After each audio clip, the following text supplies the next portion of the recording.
Hey friends, what's up? Welcome to my YouTube channel Make the world of mechanical engineering contents. Today we are going to learn new topics of mechanical engineering materials. Let's get started. तो gun metal के अंदर क्या क्या चीजें हैं? 88% copper है, 10% tin है और 2% जिंक है।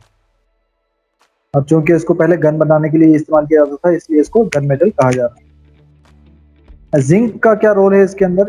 इस कंपोजिशन के अंदर जिंक का क्या रोल है? जिंक इसमें फ्लूइडिटी बढ़ाने का काम करता है। अगर हम इसकी प्रॉपर्टीज की बात करते हैं तो इसकी टेंसाइल स्ट्रेंथ 250 न्यूटन पर mm स्क्वायर तक होती है। परसेंटेज इलांगेशन इसमें अप टू 20% तक। सॉफ्ट और डक्टाइल है ये, इसलिए इसमें 20% तक की जो है परसेंटेज इलांगेशन हमको देखने को मिल रहा है, जबकि इसकी हार्डनेस बहुत कम है, 65 BHN है सिर्फ, 65 ब्रोनाइल हार्डनेस नंबर। तो it is very strong, it is resistant to corrosion by water and atmosphere. By adding a small amount of lead in this mixture, the castability and machinability can be improved. कास्टेबिलिटी और machinability को बढ़ाने के लिए इसमें lead को भी add कर लिया जाता है, बहुत स्मॉल अमाउंट में। कोल्ड वर्किंग के लिए ज्यादा सूटेबल होता है गन मेटल, और फोर्जिंग ऑपरेशंस जो है 600 डिग्री तक के सस्टेन कर सकता है। तो this are the different properties of the gun metal. इसके एप्लीकेशंस की अगर हम बात करते हैं तो बियरिंग्स बनाने में, व्हील गियर्स बनाने में, पंप कास्टिंग्स बनाने में, मरीन फिटिंग्स बनाने में, बॉयलर फिटिंग्स बनाने में, ग्लैंड्स बनाने में, बुशेस बनाने में, नट्स बनाने में इस्तेमाल होता है। तो कभी भी जब भी बियरिंग का मटेरियल सेलेक्ट किया जाता है तो एक बात यहाँ पे ये ध्यान में रखनी चाहिए हमको कि ऐसा मटेरियल का सिलेक्शन किया जाता है बियरिंग बनाने के लिए जो सेल्फ लुब्रिकेंट हो, सेल्फ लुब्रिकेशन प्रोवाइड करता हो। Now what is self lubrication? Self lubrication बोलते हैं हम उसको कि वो अपने अंदर कुछ एक लुब्रिकेंट को सोक कर ले, और जब भी उसके ऊपर कोई फोर्सेस एक्ट होंगे तो वो क्या करेगा? लुब्रिकेंट्स को बाहर की तरफ एक्सट्रैक्ट करेगा, इजेक्ट करेगा, जिसकी वजह से वहां पे एक लेयर तैयार हो जाएगी जो फ्रिक्शन से उसको सेव करेगी, उसका बचाव करेगी। और इसी रीजन की वजह से उसकी जो लाइफ है, बेरिंग्स की जो लाइफ है, वो इंक्रीज होगी। तो जब भी किसी भी मटेरियल का सिलेक्शन किया जाता है बेरिंग बनाने के लिए तो सबसे पहला पॉइंट यही देखा जाता है कि वो सेल्फ लुब्रिकेंट है क्या। अगर वो सेल्फ लुब्रिकेंट की एबिलिटी उसके अंदर है या प्रॉपर्टी उसके अंदर है, तभी उसको सेलेक्ट किया जाएगा बेरिंग्स के लिए। ऐसा मटेरियल जिसके अंदर सेल्फ लुब्रिकेशन की प्रॉपर्टी होनी चाहिए, उसको ही बेरिंग के लिए चुना जाएगा, सेलेक्ट किया जाएगा। तो ये प्रॉपर्टी आपको यहाँ पे देखने को मिल जाती है गन मेटल्स के अंदर, और ये हेवी लोड को भी सस्टेन कर सकता है। उसी के साथ साथ अगेन कोरोजन रेजिस्टेंट होता है ये, तो इसलिए मरीन इंडस्ट्रीज में, मरीन फिटिंग्स बनाने में, फिटिंग्स मतलब क्या होता है? जो एल्बोज हो गया, जॉइंट्स हो गया, कपलर्स हो गया, ये सारे फिटिंग्स में ही आते हैं। तो मरीन इंडस्ट्रीज के अंदर जो फिटिंग्स लगते हैं वो बनाने के लिए इसका इस्तेमाल किया जाता है, गन मेटल का इस्तेमाल किया जाता है। गियर व्हील्स बनाने में, पंप के कास्टिंग्स बनाने में इसका इस्तेमाल किया जाता है। बॉयलर के फिटिंग्स बनाने में, ग्लैंड्स बनाने में, बुशेस और नट्स बनाने में भी जो है इसका इस्तेमाल किया जाता है। तो इन शॉर्ट ये बहुत ज़्यादा सॉफ्ट है, और टेंसाइल स्ट्रेंथ इसकी बहुत कम है, परसेंटेज इलांगेशन बहुत ज़्यादा है, 20% तक इसको इलांगेट किया जा सकता है, हार्डनेस बहुत कम है इसका। तो ये सारे इसके प्रॉपर्टीज और एप्लीकेशंस के बारे में। देन इसके बाद जो नेक्स्ट इंपॉर्टेंट टॉपिक है हमारे चैप्टर का, वो है अभी कॉपर के बाद नेक्स्ट है एल्यूमिनियम। एल्यूमिनियम को भी एज अ बेस मटेरियल या बेस मेटल इस्तेमाल किया जाता है। एल्यूमिनियम में दूसरे मेटल से ऐड किए जाते हैं अलॉय बनाने के लिए। तो अभी हम जो है एल्यूमिनियम के बारे में देखें। Aluminium is a white metal produced by electrical processes from the oxide alumina. अब एल्यूमिनियम कहाँ से मिल रहा है हमको? ऑब्वियसली ओर से मिल रहा है, माइंस से मिल रहा है, कान या खदान से हमको मिल रहा है ये। कौन से फॉर्मेट में मिलता है? अलुमिना Al2O3, ये ऑक्साइड्स, अलुमिना ऑक्साइड बोलो या अलुमिना बोलो, इस फॉर्म में हमको यहाँ पे मिलता है। In India they are chiefly available in Bihar, Madhya Pradesh, Karnataka, Maharashtra and Tamil Nadu. इसके ओर्स, इसके माइंस इंडिया में, या अलुमिना के माइंस इंडिया में कहाँ कहाँ पे पाए जाते हैं? बिहार में, मध्य प्रदेश, कर्नाटका, महाराष्ट्र और तमिलनाडु में पाए जाते हैं। Aluminum is a silvery white and about 1/3 in weight, that is 2.7 gram per cubic centimeter, as compared to steel and copper. तो स्टील और कॉपर के कंपेरेटिवली ये बहुत light weight material, light weight metal है, जो सिर्फ 1/3 ही वेट है इसका रहेगा। सो यहाँ पे इंडिया के अंदर बिहार, मध्य प्रदेश, कर्नाटका, महाराष्ट्र और तमिलनाडु में इसके ओर्स पाए जाते हैं। Aluminum is a silvery white and about 1/3 in weight. ये इसका सबसे बड़ा प्रो है, एडवांटेज है कि एल्यूमिनियम में ठीक ठाक स्ट्रेंथ होने के बावजूद इसका वेट पर क्यूबिक सेंटीमीटर एरिया जो होता है वो 1/3 होता है, किसके कंपेरेटिवली? स्टील के और कॉपर के। कितना होता है? 2.7 ग्राम पर cubic centimeter. Its melting point is 660 degrees centigrade. It has high electrical and thermal conductivity. It has high corrosion resistance due to a very thin passive film of Al2O3 or alumina on the surface in water and in marine atmosphere. अच्छा, marine atmosphere किसको बोलते हैं? समंदर के बीच में जाएंगे आप और अगर आप पानी के कांटेक्ट में नहीं भी आएंगे तब भी जो है आपको जो एटमॉस्फेयर मिलेगा वहां पे वो मरीन एटमॉस्फेयर मिलेगा। उस पानी के अंदर, उस एटमॉस्फेयर के अंदर, उस हवा के अंदर सॉल्ट का प्रोपोर्शन ज्यादा रहेगा। ठीक है, तो चाहे आप समंदर के अंदर है, सी के अंदर है, in the middle of the sea है अगर आप, और ऐसा जरूरी नहीं है कि आपका कांटेक्ट वाटर के साथ डायरेक्ट कांटेक्ट होने की जरूरत है वहां पर डिस्ट्रक्शन के लिए। तो जो लोग कंटिन्यूसली शिप्स से ट्रैवल करते हैं, अभी देखो जो कार्गोज होते हैं ना, कार्गोज मतलब जो गुड्स का ट्रांसपोर्टेशन होता है एक कंट्री से लेकर दूसरे कंट्री के बीच में, उसके लिए कार्गो शिप्स को ही प्रेफर किया जाता है। जो वाटर शिप्स, सी शिप्स होते हैं, ये उसको ही प्रेफरेंस दी जाती है क्योंकि वो चीपर अल्टरनेटिव वे है हमारे पास। एयरप्लेन एक्सपेंसिव हो जाता है, इसीलिए शिप्स का इस्तेमाल किया जाता है वहां पर, वाटर शिप्स या मरीन शिप्स का इस्तेमाल किया जाता है। सो उस शिप से ट्रैवल करने वाले लोगों को अगर आप लोगों ने देखा होगा तो वो लोग आमतौर पे कैबिन के अंदर ही बैठे रहते हैं ज्यादातर, बाहर ऊपर ओपन डेक में नहीं जाते। क्यों नहीं जाते ओपन डेक में?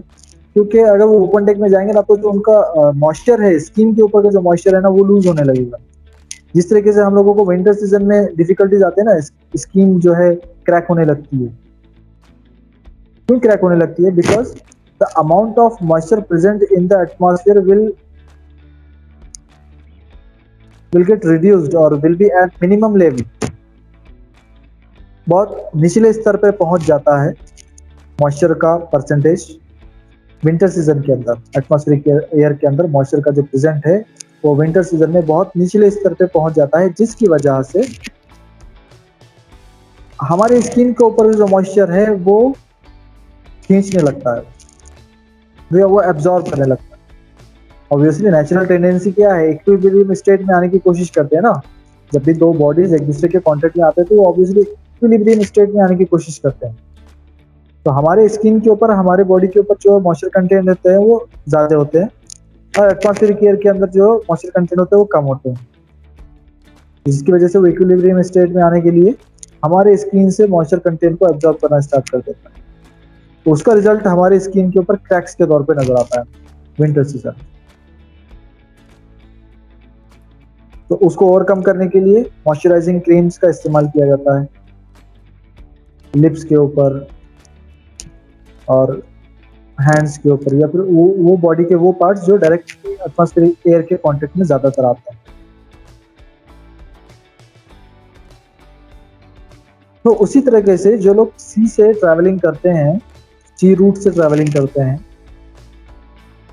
तो उनकी भी स्किन्स जो है ना इस तरीके से मॉइस्चर उनके कम होने लगते हैं। क्यों? क्योंकि अगेन वहां पे भी सेम प्रॉब्लम होता है, जो एटमॉस्फेरिक एयर है उसके अंदर सॉल्ट का जो परसेंटेज होता है वो ज्यादा होता है।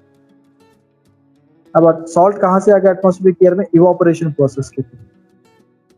Now what is evaporation? जब भी सनलाइट जो है सी वाटर के कांटेक्ट में आएगी तो वहां पे क्या होगा, सी वाटर का टेम्परेचर इंक्रीज होगा और वो वेपर्स के फॉर्म में इवापोरेट होगा।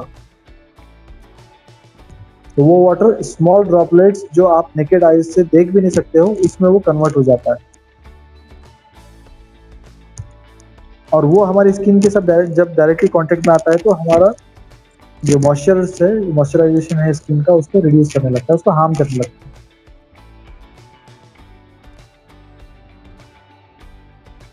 सो कंक्लूजन ये है, मैं ये कहना चाह रहा हूं कि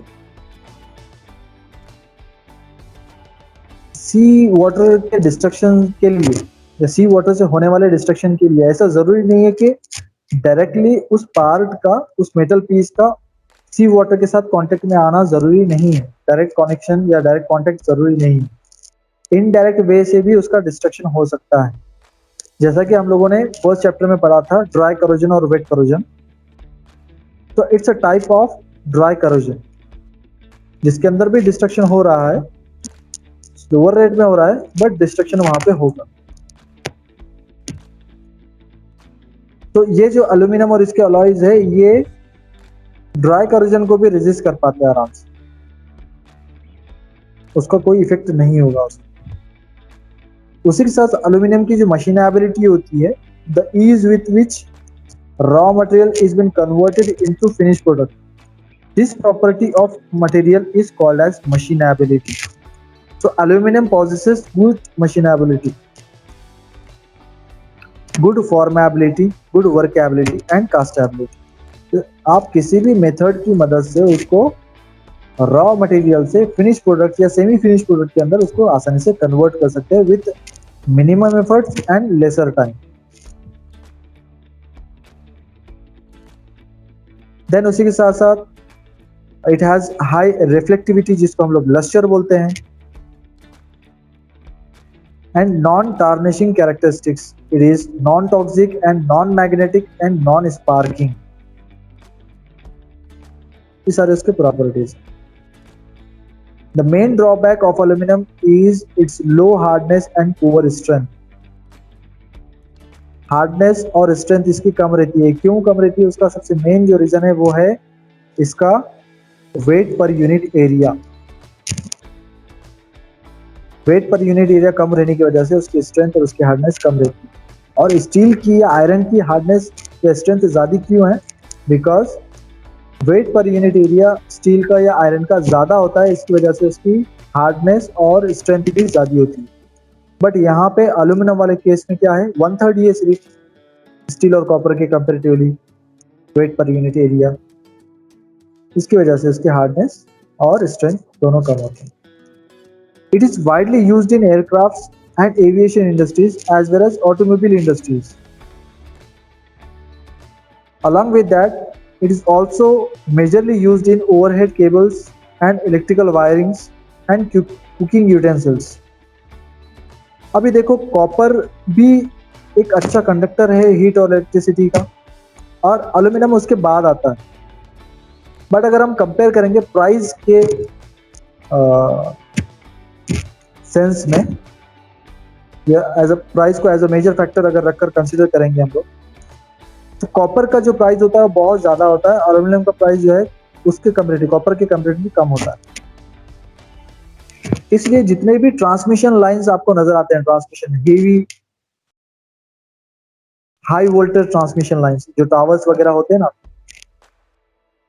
उनके अंदर जो वायरिंग्स लगते हैं, उनके अंदर जो केबल्स लगते हैं, वो केबल्स एल्यूमिनियम के बने हुए होते हैं।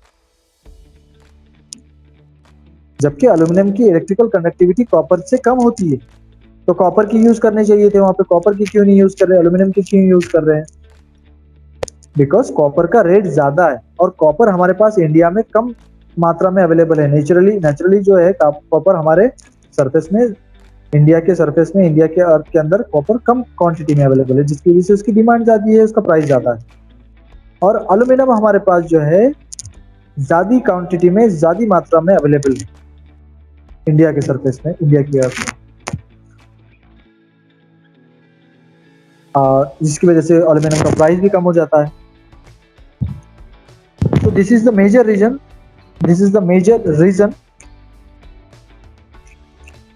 because of which aluminum wires are preferred over the copper wires for transmission lines or transmission of electricity।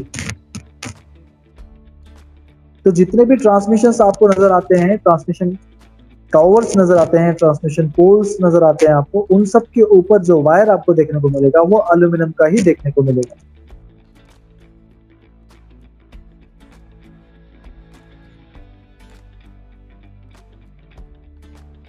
इसी के साथ साथ कुकिंग यूटेंसिल्स बनाने के लिए भी कुछ एक यूटेंसिल्स आपके एल्यूमिनियम के देखने को मिल जाएंगे आपके घर के अंदर। Because why we are making the utensils with your aluminium?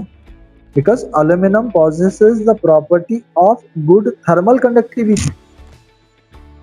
तो थर्मल कंडक्टिविटी अच्छी है तो एनर्जी जो है ना, फ्यूल कम से कम लगेगा वहां पर। जब भी यूटेंसिल्स तैयार किए जाते हैं, यूटेंसिल्स बनाने के लिए कोई भी मटेरियल का सिलेक्शन किया जाता है, चयन किया जाता है, उस समय इस बात का ध्यान रखा जाता है कि ऐसे मटेरियल का चुनाव किया जाए जो जिसकी थर्मल कंडक्टिविटी, जो हीट को कम समय में ज्यादा से ज्यादा विद मिनिमम लॉसेस ट्रांसफर कर सके। तो एल्यूमिनियम के अंदर वो प्रॉपर्टी होती है और इसी के लिए या इसी वजह से एल्यूमिनियम का इस्तेमाल यूटेंसिल्स बनाने के लिए भी किया जाता है, बर्तन बनाने के लिए। Aluminum foil is also used as silver foil for packing cigarettes, chocolates, and other eatable products. तो एल्यूमिनियम फॉइल के बारे में हम लोगों ने पहले भी डिस्कस कर लिया था। अगर हम होटल से जाते हैं और पार्सल लेते हैं तो आपको एल्यूमिनियम फॉइल के पेपर में रैप करके किया जाता है चपाती वगैरह। उसी के साथ साथ सिगरेट्स के अंदर अगर आप देखोगे तो वहां पे भी आपको देखने को मिलेंगे, कुछ चॉकलेट्स के अंदर भी आपको देखने को मिलेंगे एल्यूमिनियम फॉइल्स।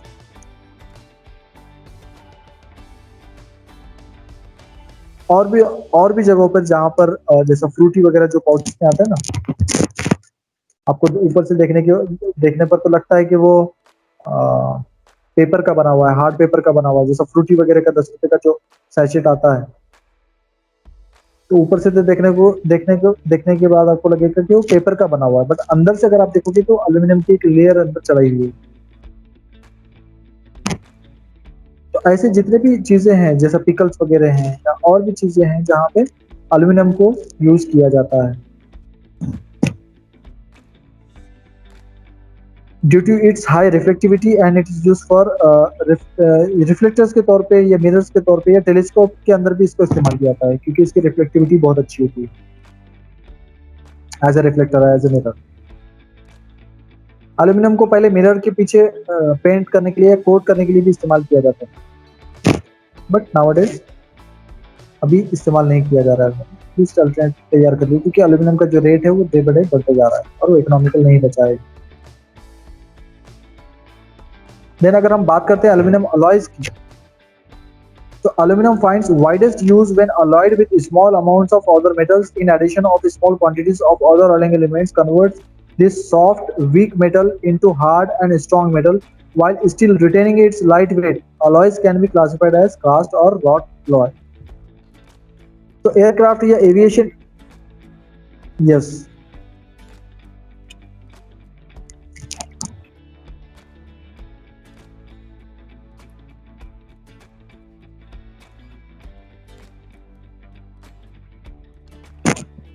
तो यहाँ पर एल्यूमिनियम अलॉयज, अब अलॉय बनाने के लिए कौन सी चीजों का हम यहाँ पे इस्तेमाल करें जिनके अंदर स्ट्रेंथ और हार्डनेस ज्यादा है, क्योंकि ये चीज की कमी एल्यूमिनियम के अंदर है। तो जैसा मैं बता रहा था आपको कि एविएशन इंडस्ट्रीज में, एयरक्राफ्ट में या एरोस्पेस जो व्हीकल्स हैं, स्पेस शटल्स जो हैं, उनके अंदर क्या चाहिए? सबसे पहले हमको लाइट वेट उनको बनाना है, तो aluminium is a very suitable material for that. But उसके अंदर सफिशिएंट स्ट्रेंथ भी होनी चाहिए ना लाइट वेट के साथ साथ। तो उसके लिए क्या करना पड़ेगा, फिर हमको एल्यूमिनियम का अलॉय बनाना, और अलॉय बनाने के लिए aluminium is very suitable material. ठीक है, अलॉय बनाने के लिए क्या है, बहुत ज्यादा सुटेबल होता है एल्यूमिनियम। ये बहुत सारे मेटल्स के साथ आसानी से मिक्स हो जाता है। अब जो अलॉयज बनते हैं उसको कास्ट एल्यूमिनियम या कास्ट अलॉय बोलेंगे या फिर रॉट अलॉय बोलेंगे, दो अलग अलग उसमें फिर अगेन कैटेगरीज। तो इससे पहले भी मैंने आपको बोला था, फिर से मैं रिपीट कर देता हूँ कि जितने भी लग्जरी कार्स वगैरह है ना, उनकी अगर आप मैकविल देखोगे, उनकी व्हील्स अगर आप देखोगे तो इस तरीके की जो अलग अलग डिजाइन आपको देखने को मिलते हैं ना एक्सपेंसिव कार्स के अंदर, लग्जरी कार्स के अंदर, तो ये सारे जो है ना एल्यूमिनियम अलॉय के बने हुए होते हैं। कोई भी शेप आप दे दो, कितना भी अट्रैक्टिव शेप आप दे दो, ठीक है। देखो ये यहाँ पे लगते हैं इस तरीके से व्हील के अंदर। तो ये बनाने के लिए भी जो है एल्यूमिनियम का इस्तेमाल किया जाता है अलॉन्ग विद द अलॉयज। अब प्रॉपर्टीज की बात करते हैं हम लोग एल्यूमिनियम के, क्या क्या प्रॉपर्टीज होते हैं इसके अंदर। डक्टिलिटी, मेलाबिलिटी बहुत बढ़िया होती है। तो थिन वायर्स के अंदर भी इसको कन्वर्ट किया जाता है, थिन शीट्स के अंदर भी। थिन वायर्स का एग्जांपल आपके इलेक्ट्रिक केबल्स हैं, थिन शीट्स का एग्जांपल जो है आपके फॉइल पेपर्स हैं। इसको इसके ऊपर जो है ना एल्यूमिनियम के ऊपर हॉट वर्किंग कोल्ड वर्किंग दोनों के लिए सुटेबल है।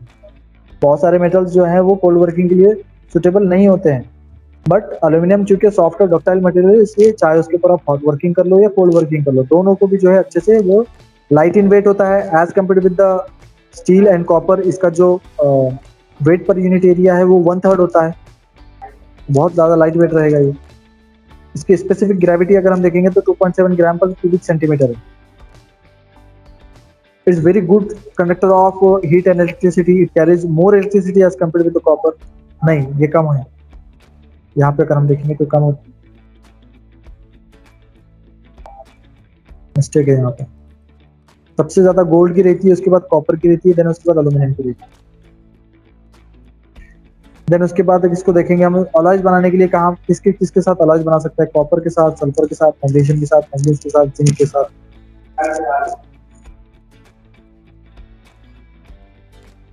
ऑक्सीडेशन और कोरोजन, इसमें बिल्कुल कम चांसेस है ऑक्सीडेशन और कोरोजन होने के।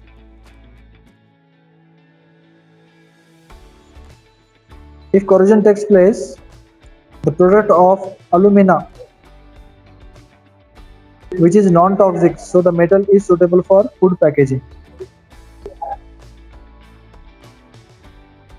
ठीक है, इन पहले तो कोरोजन होता नहीं है एल्यूमिनियम में। इन केस अगर कुछ केमिकल्स या कुछ जो है जो चीजें उसके अंदर डाली जा रही है, उसके साथ वो केमिकली रिएक्ट भी कर लेता है,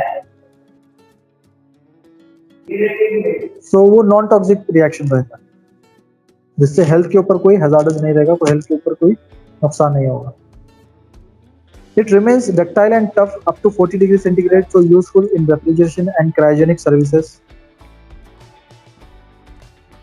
तो 40 डिग्री सेंटीग्रेड तक इसमें किसी भी टाइप की कोई प्रॉपर्टीज में वेरिएशन नहीं आते हैं, इसीलिए क्रायोजेनिक्स और रेफ्रिजरेशन प्रोसेस में भी इसका इस्तेमाल अच्छे से किया जा सकता है। It is non magnetic and non sparking. अच्छा, ये वाले पॉइंट में अगर आप लोगों ने गौर से अगर देखा है, आपके घर के अंदर का जो रेफ्रिजरेटर है, उसका जो फ्रीजर वाला सेक्शन है जहाँ पे 0 डिग्री सेंटीग्रेड फ्रीज होता है, उसका जो कंटेनर बना हुआ होगा ना, वो एल्यूमिनियम का बना हुआ रहेगा।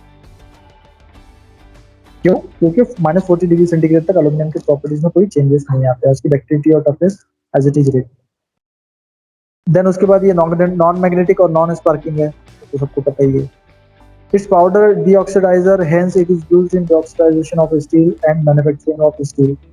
तो इसका जो पाउडर रहता है वो डीऑक्सीडाइजर की तरह से काम करता है, जो ऑक्सीडाइजेशन प्रोसेस की वजह से जो स्केलिंग हो रही थी, जो धब्बे लग रहे थे उसके ऊपर, जो ब्लैक ब्लैक जो है डॉट्स वहाँ पे बन रहे थे, ब्लैक स्पॉट्स जो वहाँ पे बन रहे थे, उसको रिलीज करने का काम करता है, ये डीऑक्सीडाइजर की तरह एक्ट करता है एल्यूमिनियम का पाउडर। इसको इस्तेमाल किया जा सकता है एज ए डीऑक्सीडाइजर। और उसी के साथ साथ यहाँ पर it is power gain refiner, so many times used in small addition or to molten copper and brasses to reduce its cast grain size. This results in increased mechanical properties and improved surface finish. तो इसको as a property enhancer इस्तेमाल किया जा सकता है copper और brass के अंदर। कैसे प्रॉपर्टी को इनहेंस करेगा? वो ग्रेन साइज को रिफाइन करेगा, ग्रेन साइज को रिफाइन करके मैकेनिकल प्रॉपर्टीज या केमिकल प्रॉपर्टीज या थर्मल प्रॉपर्टीज को इनहेंस कर सकता है, या इंक्रीज कर सकता है, या बेटर बना सकता है। It is used in permanent magnets, shape memory alloys and space alloys. Shape memory alloys हुई, देखो इसमें बुक्स में है ना बहुत सारे मिस्टेक्स। ये क्या है? Shape memory alloy. Shape memory alloy किसको बोलते हैं वो हम पढ़ेंगे इसी सब्जेक्ट के अंदर, बहुत इंटरेस्टिंग टॉपिक है ये शेप मेमोरी अलॉय। कहाँ कहाँ पे इस्तेमाल हो रहा है ये? परमानेंट मैग्नेट के अंदर इस्तेमाल हो रहा है और स्पेस अलॉयज के अंदर इस्तेमाल। स्पेस अलॉयज मतलब एविएशन इंडस्ट्रीज, जो स्पेस शटल वगैरह होते हैं ना उसके अंदर, वहां पे इसको इस्तेमाल किया जा सकता है। अभी इसके एप्लीकेशंस की अगर हम बात करते हैं तो aluminum is used for cooling utensils, foams, collar buttons, toasters, mixers. It is extensively used in electrical wire conductors. It is used for food containers, paint, nameplates, ashtrays, flower pots, etc. It is used in transportation industries in the manufacturing of bicycle, motorcycle, trucks, buses, airplanes, and marine vessels. It is used for overhead cables in electrical wires. Some important aluminum alloys are discussed below. So these are the different applications of aluminum, जो कि इनमें से almost हम लोगों ने already discuss कर लिया। अब इसमें देखते हैं हम लोग अलग अलग टाइप्स हैं एल्यूमिनियम अलॉयज के। उसमें सबसे पहला है वाई अलॉय। किसको कहा जाता है वाई अलॉय?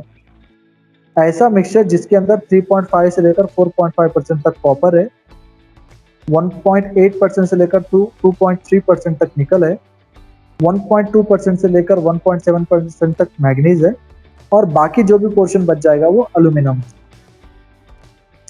इस मिक्सचर को क्या बोलेंगे हम लोग? Y alloy. ठीक है, 3.5% कॉपर, 1.8% निकल, 1.2% मैग्नीज, ये कितना हो गया टोटल? 6.5%। बचा कितना? 93.5% क्या हो गया आपका? वो एल्यूमिनियम।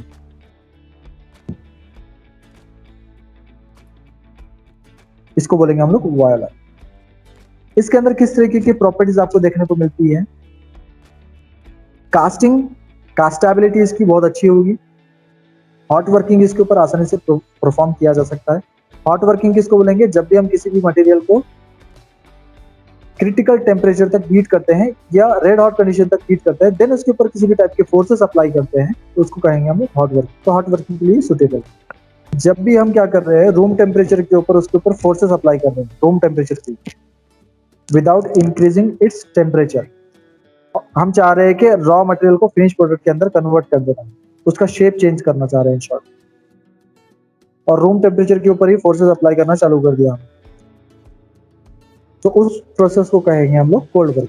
अब यहाँ पे एक इंपॉर्टेंट पॉइंट और एक है, देखो वाई अलॉय का, एलिवेटेड टेम्परेचर पे या हाई टेम्परेचर पे भी इसकी हार्डनेस और स्ट्रेंथ कम नहीं होती है, तो एज इट इज रहती। ये एक स्पेशल कैरेक्टरिस्टिक है इसका। इसके ऊपर मशीनेबिलिटी, ये इसकी मशीनेबिलिटी बहुत अच्छी होती है। मशीनिंग ऑपरेशन से इसके ऊपर अच्छे से हम लोग परफॉर्म कर सकते हैं। The aging process is carried out at room temperature for about 5 days. The specific gravity is 2.78 in cast condition. The Brinell hardness number is between 80 to 85 for cast conditions. It has better strength at high temperature than duralumin. So these are the different properties of alloys. कहाँ पे इस्तेमाल होता है वो? Forging components में, या casting of pistons और other engine parts. अब कास्टिंग की मदद से बहुत सारी चीजें बनाई जा सकती है, लिमिटेड नहीं है यहाँ पे पिस्टन और इंजन पार्ट के लिए, बहुत सारी जगह पे ये यूज हो सकता है Y alloy. Second type of aluminium alloy is Hindalium. अब ये इसका नाम हिंडालियम क्यों है, इसके पीछे भी जो है एक हिस्ट्री है, एक स्टोरी है। क्या स्टोरी है? ये सबसे पहले जो है ना इंडिया के अंदर बनाया गया था वर्ल्ड में। हिंदुस्तान एल्यूमिनियम कॉर्पोरेशन लिमिटेड ने इसको सबसे पहले ये बनाया है, डिस्कवर किया था इस अलॉय को, इसीलिए इसका नाम जो है हिंडालियम रखा गया है। ये इंडस्ट्री कहाँ पे है? रेणुकूट, मिर्जापुर डिस्ट्रिक्ट के अंदर, उत्तर प्रदेश। इसीलिए इसका नाम क्या है? हिंडालियम रखा हुआ।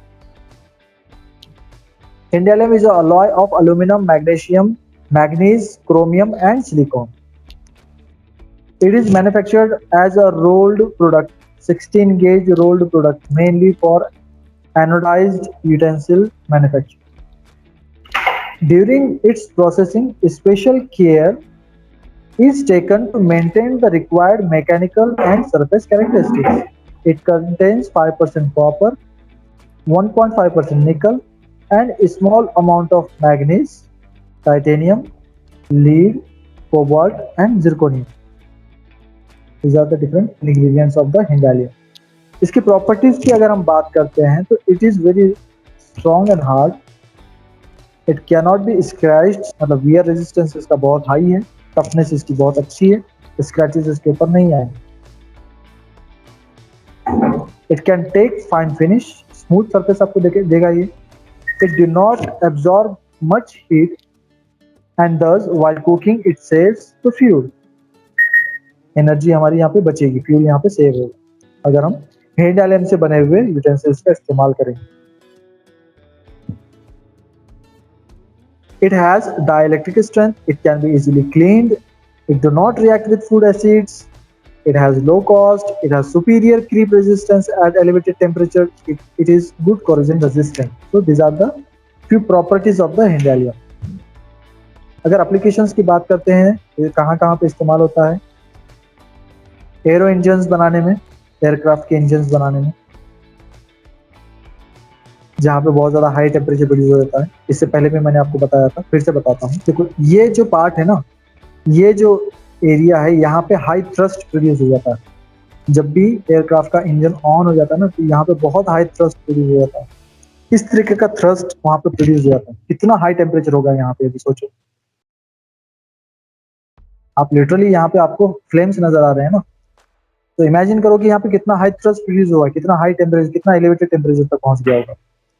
तो ये पार्ट्स बनाने के लिए जो है ना, ये सुटेबल है हिंडालियम।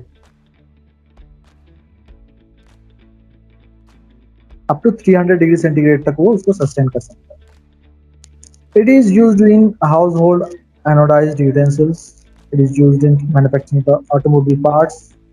So these are the few applications of Hindalium. Then third type is duralumin, और ड्यूरालियम भी इसको कहा जाता है। और we will continue